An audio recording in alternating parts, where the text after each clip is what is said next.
Hello friends, আজকে আমরা আরেকটা ছোট টপিক নিয়ে জানবো, সেটা হচ্ছে টক্সোপ্লাজমোসিস। আচ্ছা, এটা হচ্ছে একটা ডিজিজ টক্সোপ্লাজমোসিস। টক্সোপ্লাজমোসিসের পজিটিভ এজেন্ট হচ্ছে টক্সোপ্লাজমা গন্ডি। পজিটিভ এজেন্ট হচ্ছে টক্সোপ্লাজমা গন্ডি। ট্রান্সমিশন কি হচ্ছে, ট্রান্সমিট কী করে করছে? Injection of উসিস্ট।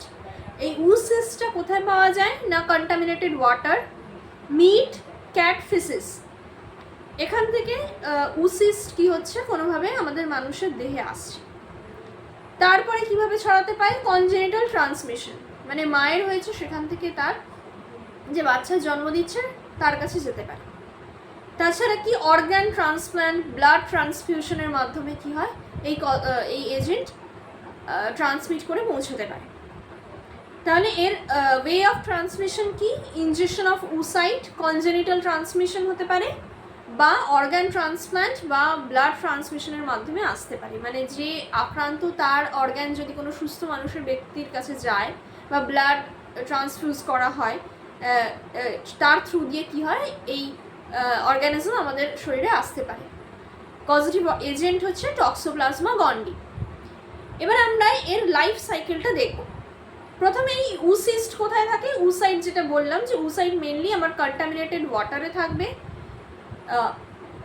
ক্যাট ফিসিসে থাকবে, এবং মিট মাংস যেটা বলে সেখানে থাকতে পারে। তাহলে এই ক্যাটের ফিসিস থেকে যে উসাইট বা উসিস্ট, সেটা কি হচ্ছে আমাদের হিউম্যানের বডিতে আসছে, তখন সেটাকে বলছে ট্যাকিজয়েড। হিউম্যান বডিতে যখন আসছে তখন সেটাকে বলছে ট্যাকিজয়েড। ট্যাকিজয়েড কি? ট্যাকিজয়েড স্টেজে কি হয়, খুব র্যাপিডলি, খুব তাড়াতাড়ি কি হয়, সংখ্যা এরা বৃদ্ধি পায়। এবং উসাইটটা হচ্ছে ইনফেক্টিভ ফর্ম।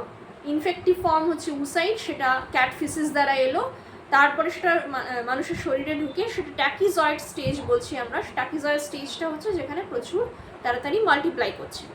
তারপরে ব্র্যাডিজয়েড স্টেটে এলো। ব্র্যাডিজয়েডটা কি না? Tissue cyst. ব্র্যাডিজয়েড হচ্ছে আমাদের শরীরে ঢুকে আমাদের শরীরে যে টিস্যু রয়েছে তার মধ্যে সিস্ট ফর্মে সেটা রইল, এবং কি এখানে হচ্ছে ল্যাটেন্ট ইনফেকশন, মানে টিস্যুর আড়ালে গিয়ে এরা সিস্ট ফর্মে রইল। সেই স্টেজটা হচ্ছে ব্র্যাডিজয়েড স্টেজ। তারপরে কি হচ্ছে, তারপরে এখান থেকে উইদাউট ট্রিটমেন্টে মানুষ মারা যাচ্ছে।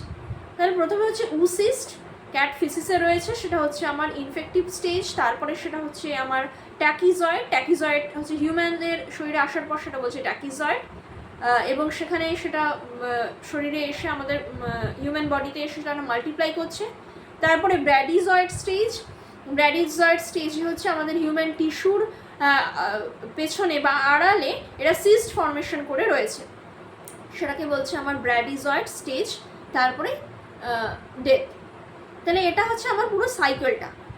এবার হচ্ছে এর কী ফিচার্স আমরা দেখতে পাই, মানে আমাদের ক্লিনিক্যাল ফিচারগুলো আমরা দেখব। যদি কেউ ইমিউনো কম্পিটেন্ট হয় তাহলে তার ফ্লু লাইক ইলনেস, মানে ফ্লুয়ের মতো দেখা যাবে। ফ্লু হলে যেরকম ধরনের সিমটম হয় সেরকম। কেউ যদি ইমিউনো কম্পিটেন্ট হয়। ইমিউনো কম্প্রোমাইজ মানে HIV এইডস যাদের আছে তাদের কি হবে? এনসেফালাইটিস দেখা যাবে, মানে ব্রেনের মধ্যে ইনফেকশন, সেটা এনসেফালাইটিস হবে। আর কনজেনিটাল টক্সোপ্লাজমোসিসে কি হবে? হাইড্রোসেফালাস দেখা যাবে, মানে CSF অ্যাকুমুলেশন হয়ে যাচ্ছে, আমার ব্রেনের সাইজ বড় হয়ে যাচ্ছে, হাইড্রোসেফালাস হবে। কোরিও রেটিনাইটিস, মানে আমার রেটিনাটা খারাপ হয়ে যেতে পারে, মানে আমি অন্ধ হয়ে যেতে পারি, সেটা হতে পারে। ইন্ট্রাক্রেনিয়াল ক্যালসিফিকেশন, তার মানে হচ্ছে accumulation of calcium in brain, মানে ব্রেনে ক্যালসিয়াম জমবে।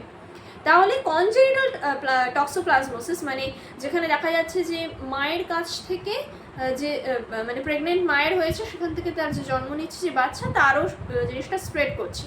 সেখানে আমরা তিনটে জিনিস দেখব। হাইড্রোসেফালাস দেখতে পাবো বাচ্চার, কোরিও রেটিনাইটিস মানে সে অলমোস্ট সে ভালো দেখতে পাবে না, আর ইন্ট্রাক্রেনিয়াল ক্যালসিফিকেশন মানে ক্যালসিয়াম ব্রেনের মধ্যে জমে থাকবে, তাহলে এটা আমরা দেখতে পাবো। তারপর কি ইনফ্যান্টের মধ্যে IgM যে অ্যান্টিবডিটা থাকে সেটা যদি থেকে থাকে, IgM একদম ইনফ্যান্টদের থাকে না, যদি IgM অ্যান্টিবডিটা দেখা যায় তাহলে হচ্ছে বুঝতে হবে এই বাচ্চার কনজেনিটাল টক্সোপ্লাজমোসিস হয়েছে। তারপরে কি আমরা কিভাবে ডায়াগনোসিস করব, মানে কি টেস্ট করব? প্রথমে হচ্ছে সেরোলজি, IgM IgG এইগুলোর যে সেরোলজি টেস্ট সেটা হবে, PCR হবে। CSF চেক করা হবে এনসেফালাইটিসের ক্ষেত্রে, যেটা বললাম ইমিউনো কম্প্রোমাইজড HIV এইডসের পেশেন্টদের এনসেফালাইটিস হতে পারে। MRI করব, রিং এনহ্যান্সিং ব্রেন লেসেন্স দেখতে পাবো। MRI করতে গেলে ব্রেনের মধ্যে রিংয়ের মতো একটা ব্রেন লেসেন দেখতে পাবো আমরা। আচ্ছা, এর ট্রিটমেন্ট কি? ট্রিটমেন্টে হচ্ছে সালফাডিয়াজাইন প্লাস পাইরিমিথামাইন। সালফাডিয়াজাইন, পাইরিমিথামাইন এই দুটো একসাথে দেওয়া হয় যদি ইনকেস যদি ব্যাপারটা সিভিয়ার হয়ে যায়। সালফাডিয়াজাইন আর পাইরিমিথামাইন একসাথে দেওয়া হয়। আর আরেকটা যেটা হয় স্পাইরামাইসিন, সেটা হচ্ছে আমার প্রেগনেন্ট ওমেনকে যেটা দেওয়া হয় সেটা হচ্ছে স্পাইরামাইসিন।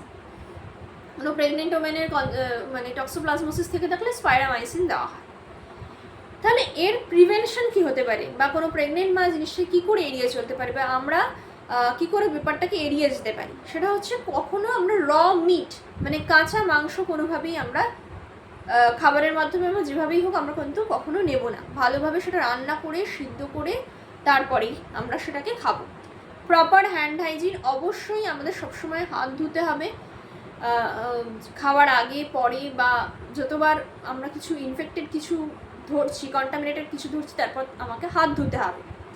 এবং প্রেগনেন্ট ওমেনকে চেষ্টা করতে হবে ক্যাট লিটার বা ক্যাট ফিসিস এর কন্ট্যাক্টে যেন কোনোভাবে না আসে, কারণ আমরা জানি না যে কোন ক্যাট ইনফেক্টেড বা অসুস্থ, সেটা আমরা জানি না। সেজন্য চেষ্টা করতে হবে প্রেগনেন্ট ওমেন যেন কোনোভাবে ক্যাট ফিসিসের কন্ট্যাক্টে না আসে। তাহলে এটা ছোট্ট টপিক ছিল কিন্তু ইম্পর্ট্যান্ট। আশা করি এটা বোঝাতে পেরেছি। Thank you.